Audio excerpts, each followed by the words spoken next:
Hey, what's going on, guys? It's your boy Wade. Coming to you real quick. I know I promised you guys we try to be doing these videos every week, and it's been a couple since I did one. But tonight is the NFL draft. Less than 4 hours away. So Dolphins watch, you guys can see there. So just real quick, I want to hit some points with the Dolphins draft. We're picking 8 tonight, which is, it is what it is. Not really the best spot.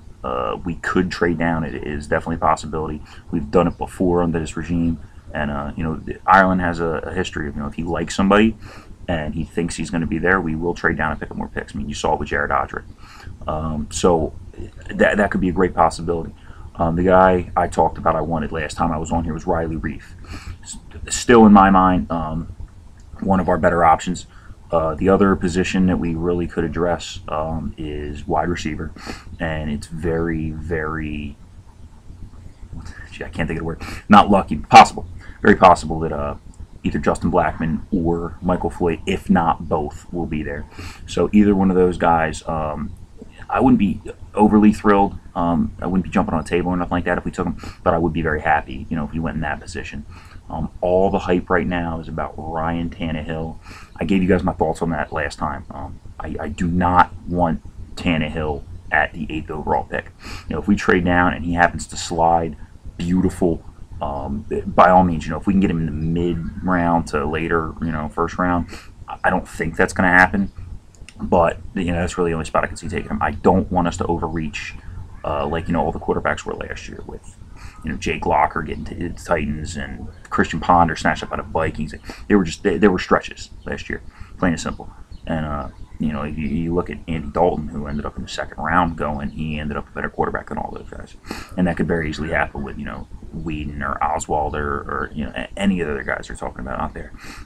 One guy I actually really do like, if we end up picking a quarterback up in one of the later rounds, maybe second or third round, would be Russell Wilson out of Wisconsin. There's been some questions about him, but I got the luxury to watch a couple of his games this year, and dude's just a performer. Plain and simple, he has something special about him. I'm a fan.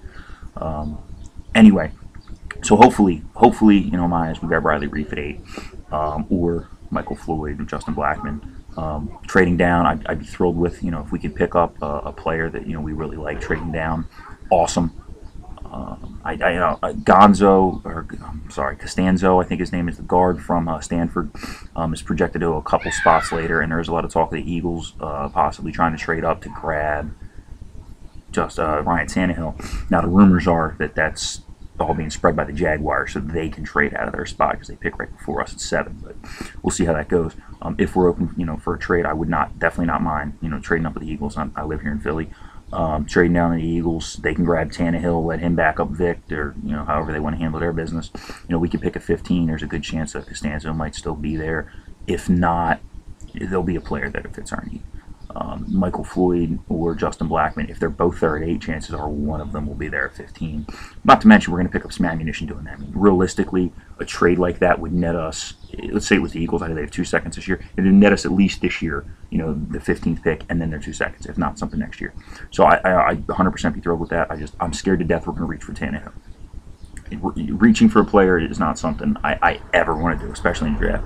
My philosophy is when you draft someone in the first round, they should be your starter from the day they're drafted. Unless you're talking about the 30th, 32nd pick or something like that, that's one thing. But where we are right now, whoever we draft should be walking onto the field and starting. And everyone's saying, I'm actually watching NFL Network right now, and everyone's saying, that Tannehill's a guy that should sit for a year before he can come on the field. And I don't believe he's better than Matt Moore. I don't think he will beat out Matt Moore in a competition. So why would you, do that? Maybe down the road he'll be good, but Miami, look, as fans, we want to win now. We're sick of this. We had that 1-11-5 year in 2007, but before that and after that, it's been 7-9 or below. So we want to win now. Let's take somebody that can really impact our team. With Marshall leaving, we definitely need a big name receiver, and the entire time we've needed a right tackle. One thing that would be an absolute miracle if it actually happened. There is talks right now that the Vikings are trying to trade down if that actually happens, obviously we don't know where they're going to go, but they've been the one team that's slotted to take Matt Khalil. So it's possible that they either trade down or they don't take Khalil and they go with like Maurice Claiborne or something like that. Honestly speaking, like the team needs that are out with these other teams right now, there's a good chance he slides. I mean, when you think about it, he's not going to go 1 or 2. Obviously, it's Luck and Griffin, pretty much locked. If the Vikings go somewhere else, like let's say they take Claiborne, that leaves the Browns at 4, who, I mean, at that point, Claiborne was pretty much the guy, a lot of people were talking about them. The only other option would have been a Blackman, a receiver. They need a playmaker. So, if it breaks down like that, they go Blackman. The Bucs are said to be in love with Trent Richardson. So now you're at the 6th pick of the draft, which is currently the St. Louis Rams. So the Rams need a lot of help. But right tackle, I think, is just, or tackle in general, I don't think is where they need to be right now. They need some more playmakers on offense. They need a ton of help on defense. Fletcher Cox has been talked about a lot. He really makes the most sense. So if Fletcher Cox goes there, I mean, now we're at 7, and the Jaguars are on the clock. Honestly, if it even gets that far, I mean, if the Rams are picking 2 spots ahead of us and Khalil's on the board, I think we should trade up and get him. I mean, if we could get Matt Khalil out of this draft and have Khalil and Jake Long on the ends, Pouncey in the center, even incognito at one of the guard spots, shoring that up, even if the guards don't have to be good, if that's our anchors right there, our offensive line would be insane. We'd be set for years to come. That's my dream world anyway. Someone posed that on a forum I was on a couple weeks ago, and I fell in love with the idea. So don't wake me up. I mean, that's my dream that's going on right now.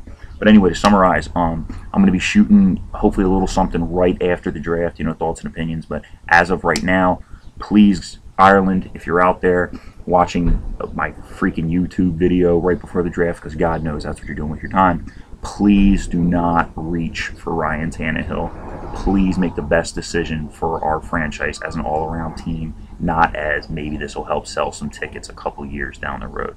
All right? Have a nice night, guys. Happy draft day. Any of you guys that aren't Dolphins fans, best of luck to you and your teams.